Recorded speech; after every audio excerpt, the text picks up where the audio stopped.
Yo, check it out. We got Dunkirk playing in the Mazda. This is crazy.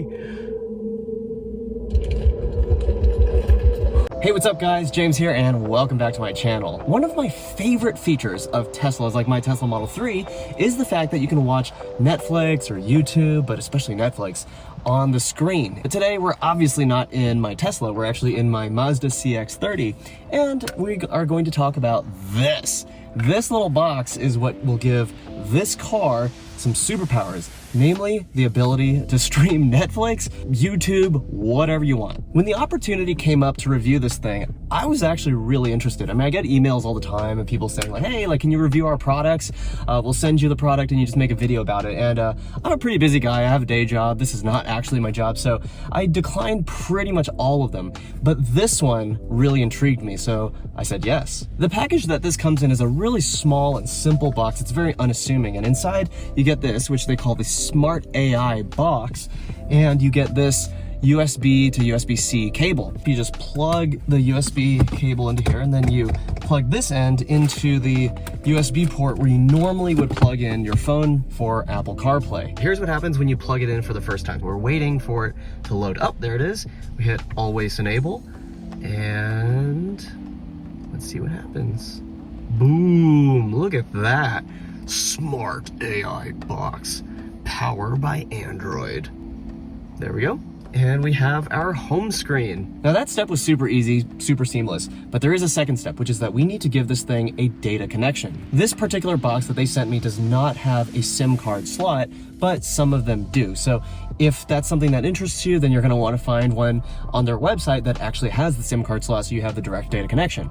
In my case, because this one does not, then we have to connect it to Wi-Fi. To add a Wi-Fi connection, we scroll over to Settings. Hit that and then scroll over to Wi-Fi. Click again, and now we have a list of Wi-Fi networks. Now normally you would add your mobile hotspot, but in this case I'll just do my home Wi-Fi. And we are prompted to enter a password. Hit enter, an on-screen keyboard appears. The problem though is that with the Mazda rotary controls and buttons, I cannot get to the on-screen keyboard. There's no way I can get there, and my particular car does not have a touch screen. So I came up with a workaround. And that workaround is this. This is a Bluetooth keyboard. I already connected this to the Smart AI box before recording, just for simplicity. Now that I've connected a Bluetooth keyboard, I can actually enter a password here. And it works.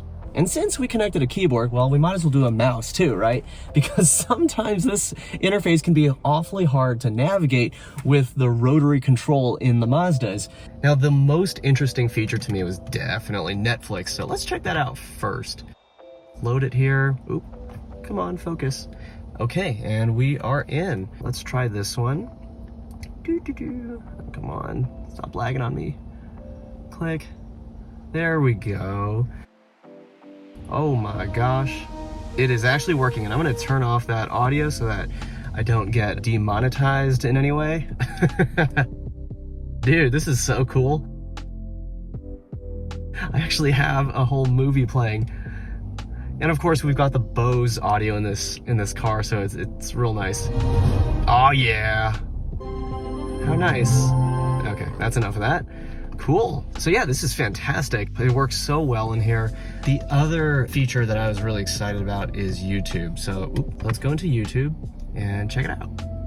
Let's try to click one and see what happens here. But okay, let's try this Simon Cowell situation here. Wow, very cool. So you can see that it started right up, it played immediately, and let's try to get out of this thing. Oop. Let's see if we can get out of this. Oh no, this is not going well.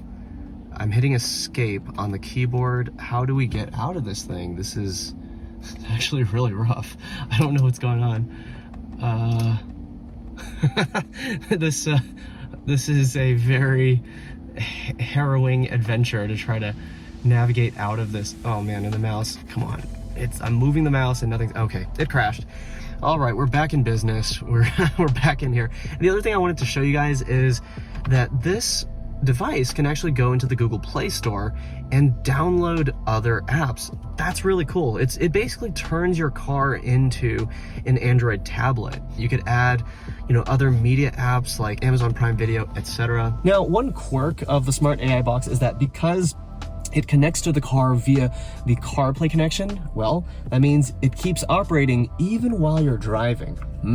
For obvious safety reasons, I implore you not to use this to watch videos while you're driving. But I guess if you want it to be a menace to yourself and to society, you technically could. This Smart AI box also serves as a wireless CarPlay adapter, meaning your car has a wired CarPlay connection and you want it to be wireless, this thing can do it. Now, I've tried it out. It's not very good. It's a little laggier than other kind of dedicated wireless CarPlay adapters. So do I recommend the Smart AI box? Well, I think it's a really cool product that, with a little bit of refinement could be really great. And by refinement, I mean a couple of things. I mean, earlier when we were testing out the YouTube app, it would crash every time we tried to exit a video. That needs to be fixed. Another thing is that it would be nice if they updated this product to work better with non-touch screen vehicles. I know that that's a small minority of vehicles that have wired CarPlay. Most of them are going to be touchscreen, but it'd be nice.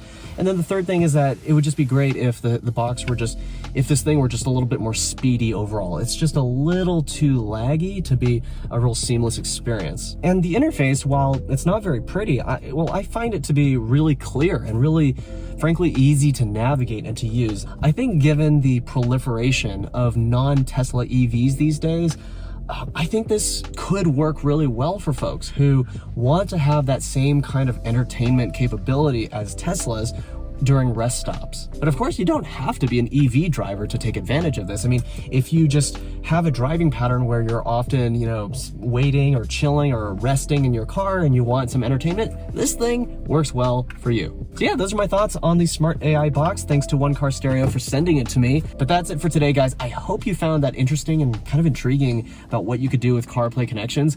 And if you did like this video or found it useful, if you could hit that like button, that'd be awesome. And hit the subscribe button if you are not yet subscribed to my little growing channel. My name's James. Thank you so much for joining me until the end, and I will see you in the next video.